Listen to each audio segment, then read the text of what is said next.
Ya, Assalamualaikum warahmatullahi wabarakatuh. Selamat sore. Perkenalkan, saya Muhammad Sofian Sodik dari KKN UGM, Subunit 1 Trimulyo. Pada kesempatan kali ini akan membahas mengenai bahaya rokok dan nafsa pada remaja. Langsung saja kita mulai, teman-teman semua. Sama, apa sih definisi rokok itu? Ini rokok yang biasa kita temui di supermarket atau toko-toko ya. Bukan kayak sisa atau rokok elektrik lainnya. Jadi rokok yang biasa kita temui itu adalah silinder dari kertas berukuran panjang dengan ukuran 70 sampai 120 mm dengan diameternya 10 mm dan isinya itu daun-daun tembakau kering yang telah dicacah. Rokok dibakar pada salah satu ujungnya dan dibiarkan membara agar asapnya dapat dihirup lewat mulut atau ujung-ujung lainnya. Nah, di sini bisa kita lihat kandungan rokok. Pertama di sini kita ada kadmium. Kadmium itu biasanya dipakai buat bahan baku baterai. Lalu juga ada asam stearat yang bisa dipakai buat lilin.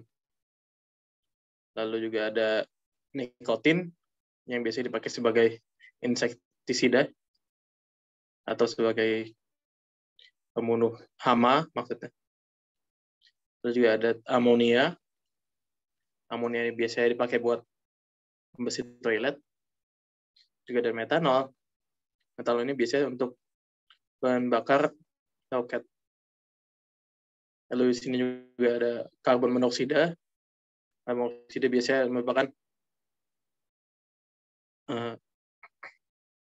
hasil pembakaran dari kendaraan bermotor. Lalu juga ada arsenik yang biasanya itu merupakan racun. Dan juga ada asam asetat, yaitu cuka.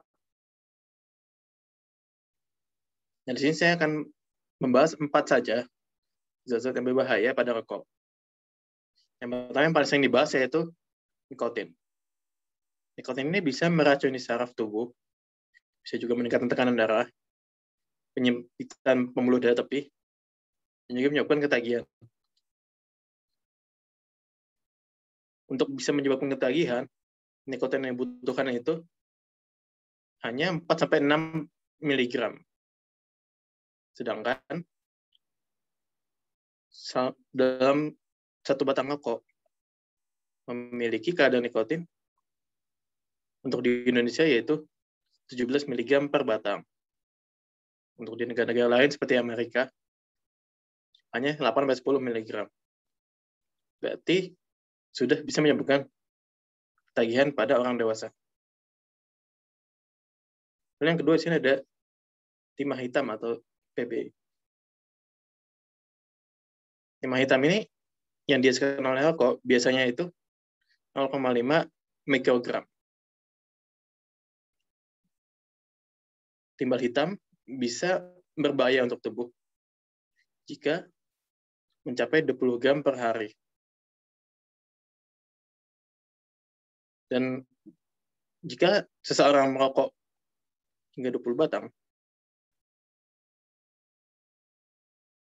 maka yang dihisapnya dalam satu hari yaitu 10 mikrogram. Jadi bayangkan, jika satu hari bisa 2 bungkus atau 3 bungkus, mungkin bisa berbahaya bagi tubuhnya. Lalu yang ketiga yaitu gas karbon monoksida. Gas karbon monoksida ini mempunyai sifat kuat untuk berkaitan dengan hemoglobin.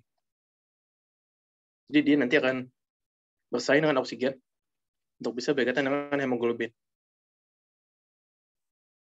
Oleh sebab itu, gas karbon monoksida ini bisa berbahaya untuk seseorang perokok. Karena seperti yang kita tahu, kita butuh oksigen untuk melakukan pembakaran sehingga menghasilkan energi.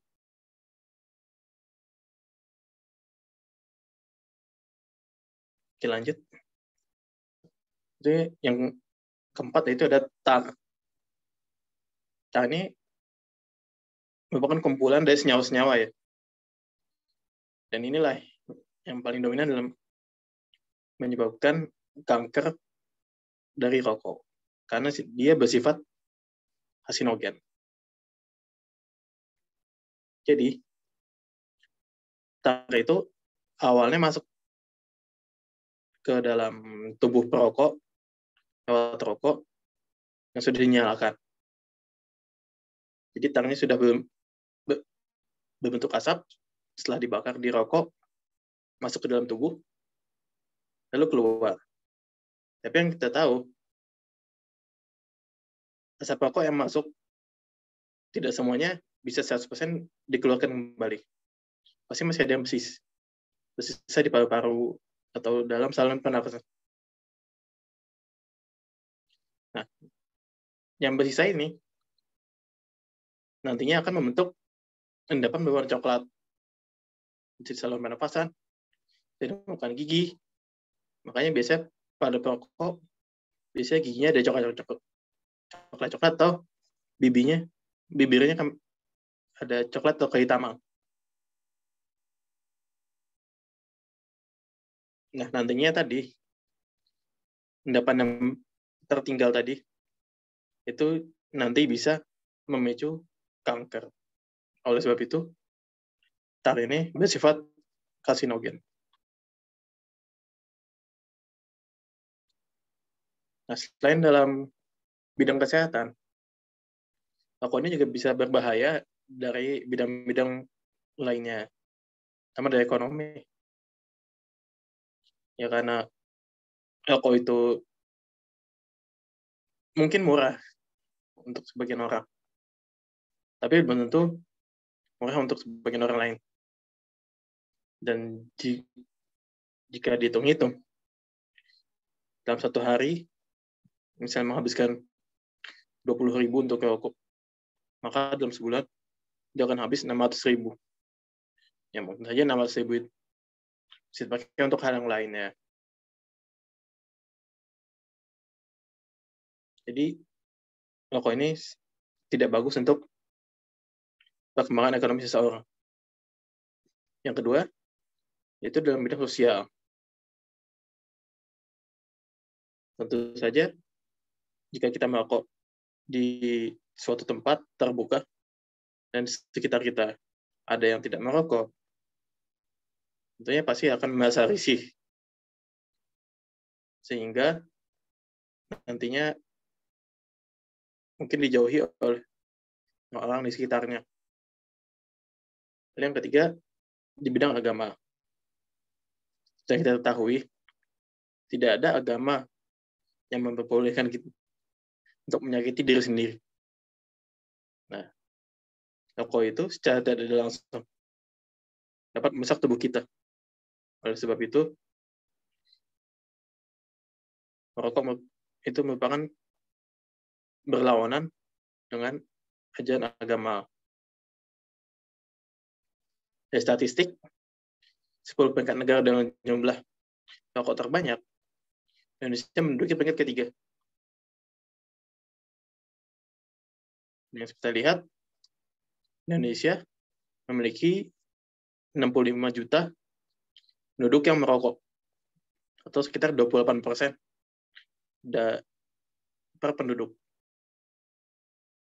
Dan jika dihitung lebih lanjut lagi, terdapat 225 miliar batang per tahun yang dikonsumsi oleh perokok Indonesia.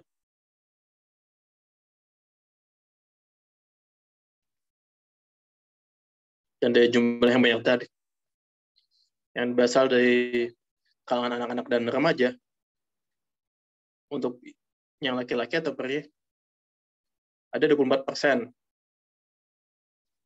Untuk wanita, 4%. Jadi maksudnya di sini, 24% dari anak laki-laki di seluruh Indonesia merupakan perokok. Dan 4% dari seluruh anak perempuan di Indonesia merupakan perokok. Dan jika di rata-rata 13,5% anak Indonesia atau remaja Indonesia merupakan perokok. Ini cukup memprihatinkan. Karena jika lihat, lebih dari 1 dari 10 anak Indonesia sudah menjadi perokok. Nah, mungkin di sekitar kita atau di keluarga kita ada yang misalnya mbah-mbah sudah umur 90 tahun, 80 tahun, tapi merokok. Dan ini yang sering jadikan pembelaan oleh para perokok-perokok. Misalnya, ini mbahku umurnya sudah 80 tahun, merokok masih sehat-sehat saja. Nah, sebenarnya apa? Dan kenapa orang ngerokok masih kelihatan sehat-sehat aja? Oke, sekarang akan kita bahas.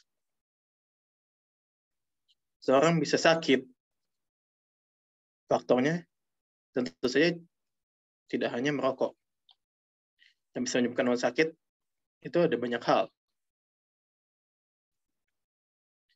Sebut saja misalnya kurang berolahraga, atau makan tidak teratur, istirahat yang tidak cukup, suka begadang misalnya, atau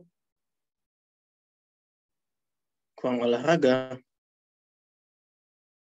Jadi yang bisa menyebabkan orang sakit itu nggak cuma dari satu faktor merokok saja. Mungkin saja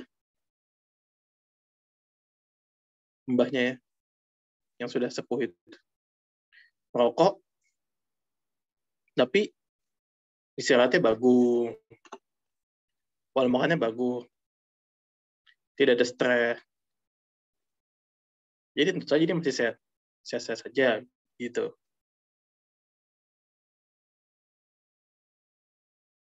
Jadi memang untuk sakit tidak hanya melibatkan satu faktor saja. Merokok merupakan salah satu faktor tersebut. Jadi merokok tidak berdiri sendiri. Oke.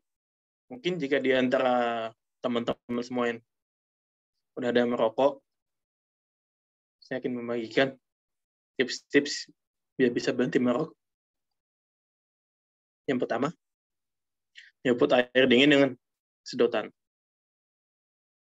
Mungkin rasanya ada yang janggal gitu kan. Kalau misalnya sudah berhenti merokok, tapi tidak ada ganjalan di mulut gitu. Nah, ini kita bisa pakai sedotan untuk minum air dingin gitu. Nah, selain untuk mengalihkan rokok, menggigit atau menyeruput sedotan ini bisa membuat otak menghasilkan dopamin yang nantinya akan meringankan mood kita. Lalu yang kedua, kurangi merokok secara perlahan-lahan. Nah, untuk berhenti merokok, kita nggak bisa langsung stop langsung. Agak susah kalau seperti itu. Terus kurangi perlahan-lahan. Misalnya biasanya rokok 10 batang per hari, dikurangi jadi 8. Lalu dikurangi lagi, besoknya jadi 6. Lalu 4. Lalu begitu seterusnya sampai bisa tidak merokok sama sekali. Lalu yang ketiga, mencatat hal positif yang dirasakan setelah berhenti merokok. Nah, misalnya setelah berhenti merokok, kita merasakan badan kita lebih segar, lebih punya semangat gitu. Nah, itu dicatat biar menambah motivasi kita. Lalu yang keempat, rajin menggosok gigi. Nah, seperti yang kita tahu tadi, kandungan rokok yaitu tar bisa menyebabkan bau mulut, lalu juga merusak gigi, dan lain-lain.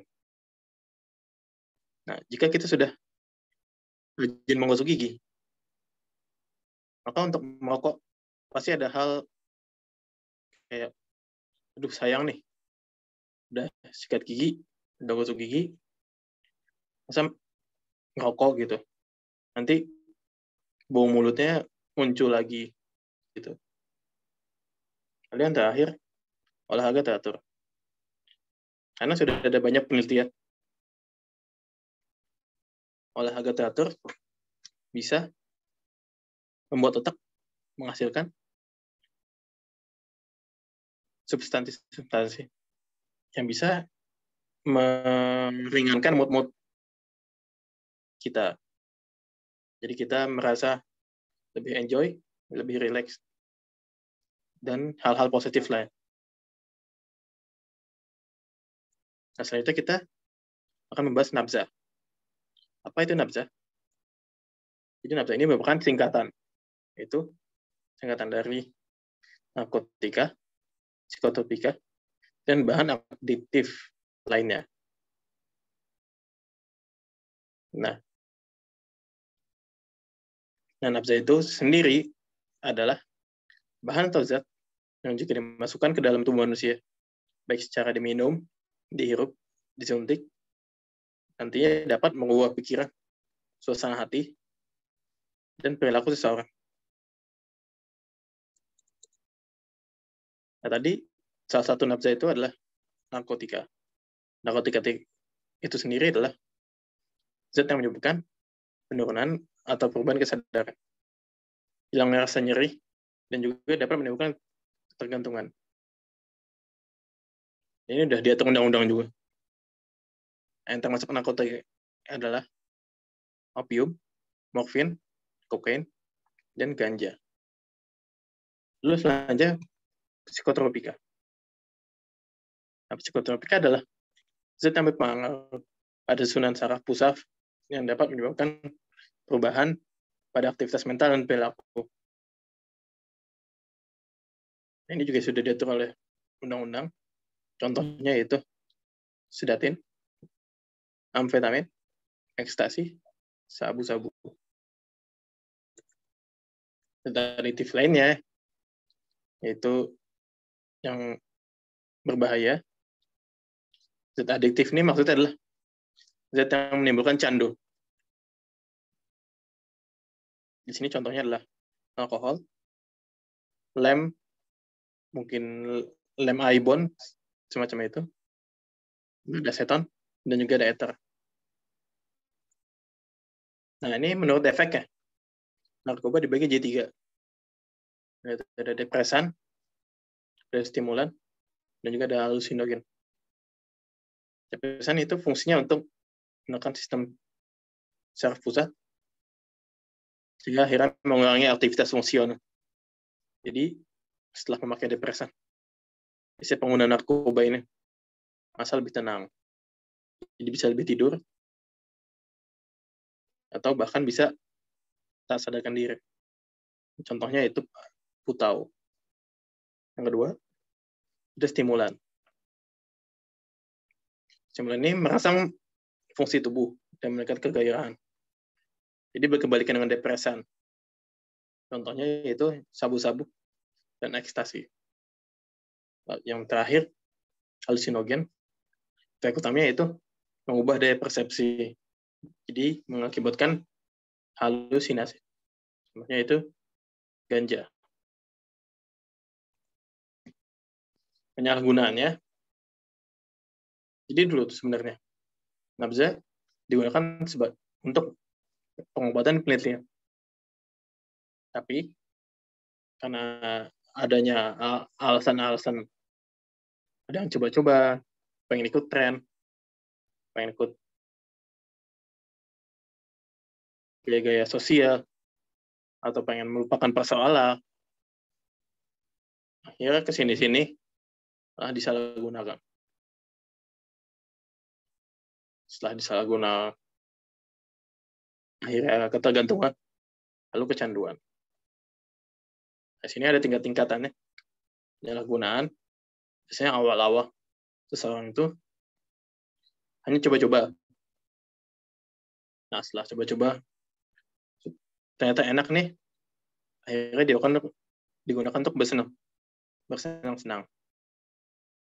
Nah, sudah bersenang, akhirnya digunakan untuk saset atau keadaan tertentu. Nah, setelah itu disalahgunakan, jadi pemakaiannya lebih sering, dan akhirnya tahap terakhir ketergantungan.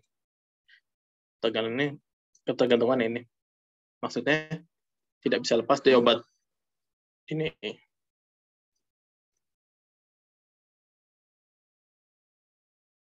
Nah, untuk dampak fisiknya,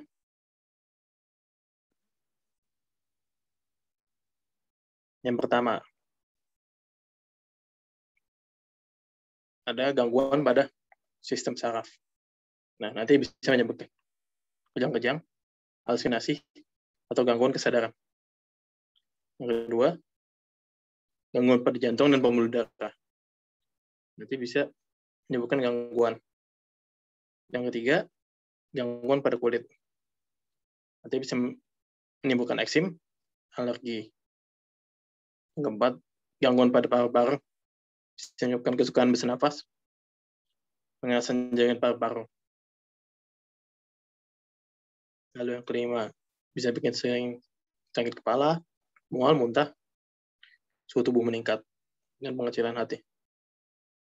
Nah, bisa juga mengakibatkan sulit tidur, gangguan kesehatan pada reproduksi, gangguan hormon, dan juga gangguan periode menstruasi. Nah, bagi pengguna yang menggunakan obatnya melalui jarum suntik, tambah lagi rentan terkena penyakit menular seperti HIV. Nah, jika penyalahgunaan ini fatal, akhirnya bisa overdose. Dan jika overdosis, bisa menyebabkan kematian. Dari psikisnya, dampaknya itu bisa lamban bekerja, jadi ceroboh, atau juga sering gelisah. Ada juga bisa kehilangan percaya diri, apatis, jadi penghayal, atau jadi penuh curiga. Lalu yang ketiga, agitatif. Agitatif ini jadi ganas, tinggal aku juga jadi brutal. Dan yang keempat, ada sulit berkonsentrasi. Yang kelima, cenderung menyakiti diri sendiri. Dari sosial, bisa menimbulkan gangguan mental, bisa jadi ansos, asusila, dan juga dikecilkan. Yang kedua, malah merepotkan dan jadi beban keluarga. Lalu yang ketiga, tentu saja pendidikannya menjadi terganggu, masa depan suram, atau madesu. Dan yang keempat, bisa jadi semua dampak-dampaknya berhubungan erat, dan akhirnya menjadi ketergantungan. Nah, untuk mencegahnya dari penyalahgunaan nafsu ini, ada 3 tahap. Yang pertama, primer, yang kedua sekunder, yang ketiga tersier. Nah, primer ini sebelum penyalahgunaan terjadi. Dengan cara apa? Dengan membaca informasi mengenai bahaya-bahayanya, menginformasikan teman-teman, terus lewat bahwa nafsu ini berbahaya. Jadi, pencegahan primer dilakukan sebelum terjadi penyalahgunaan. Yang sekunder dilakukan saat pengguna sudah terjadi atau dalam fase penyembuhan. Nah, biasanya ini ada fase detoksifikasi dan terapi medik. Yang ketiga, fase tersier.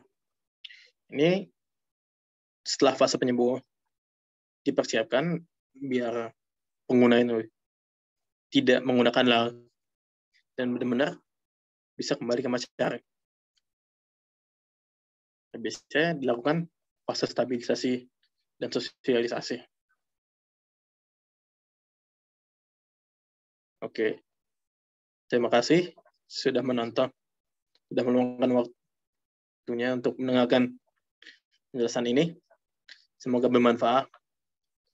Jika ada pertanyaan, bisa mengkontak saya lewat grup atau langsung hubungi nomor saya.